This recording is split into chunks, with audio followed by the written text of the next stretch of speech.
Kabayan, pag nag-abroad ka, sasampalin ka ng hirap ng buhay na akala mo dati pa chill-chill lang. Marirealize mo na yung salitang hindi pinupulot ng pera na dati naririnig mo lang sa mga magulang mo.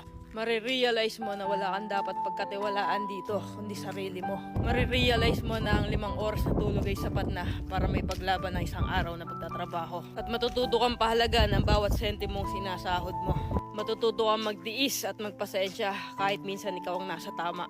Matututo kang maging independent o mag-isa dahil wala ka namang aasahan dito kundi sarili mo lang. Matututo ka rin ditong lumaban kahit ayaw mo na at hindi mo na kaya pero wala ka pa rin choice. Wala kang choice kundi kayanin na lang.